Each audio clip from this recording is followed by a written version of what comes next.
بسم اللہ الرحمن الرحیم۔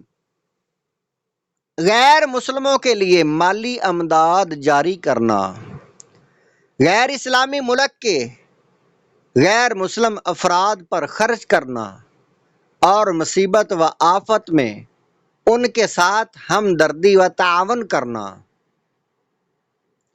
تو مسلمانوں کا وصف خاص ہے۔ اس وصف خاص سے متصف فرمانے کے لیے حضور اکرم صلی اللہ تعالی علیہ وآلہ وسلم نے اپنے فعل مبارک سے مسلمانوں کو جو نمونہ عمل عنایت فرمایا، اس کی ایک مثال یہ حدیث پاک ہے۔ ان النبی صلی اللہ تعالی علیہ وآلہ وسلم بعث 500 دینار الی مکہ حین قحطوا وامر بدفعها الی ابی سفیان بن حرب وصفوان بن امیہ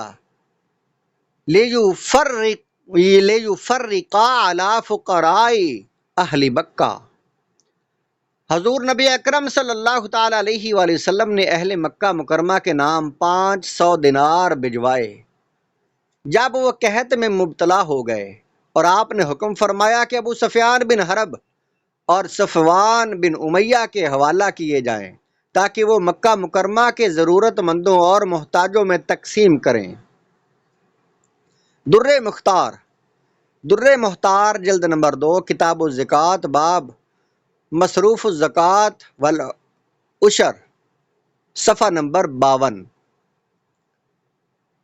برادران اسلام، اتحاد، اخوت اور انسانی رواداری کی اس سے عظیم مثال اور کیا ہو سکتی ہے کہ رحمت للعالمین صلی اللہ تعالی علیہ وآلہ وسلم نے ان غیر مسلم افراد کی بھی اعانت فریاد رسی فرمائی،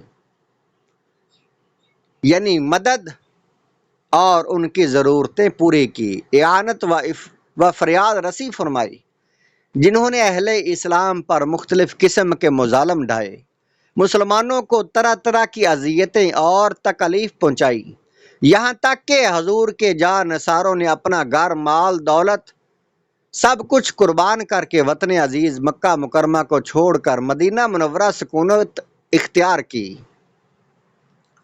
اسلامی دیانتداری سے زمین و آسمان کا قیام، یہود کا اقرار، دین اسلام کی حقانیت اور اہل اسلام کے عدل و انصاف اور امانت داری کے اغیار بھی قائل ہیں۔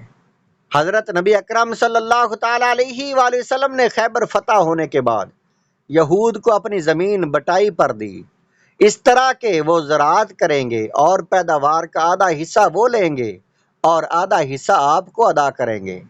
جب بٹائی کا وقت آتا تو حضور رسول اکرم صلی اللہ تعالی علیہ وآلہ وسلم پیداوار کا اندازہ کرنے کے لیے حضرت عبداللہ بن رواحہ رضی اللہ تعالی عنہ کو روانہ فرماتے۔ حدیث شریف سنن ابو داؤد کی ہے اور حدیث نمبر 3415 ہے۔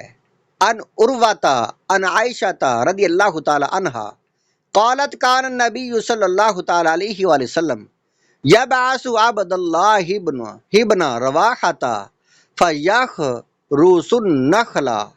حضرت عبداللہ بن رواحہ رضی اللہ تعالیٰ عنہ پیداوار کو 2 حصوں میں تقسیم کر کے فرماتے جس حصہ کو چاہو لے لو۔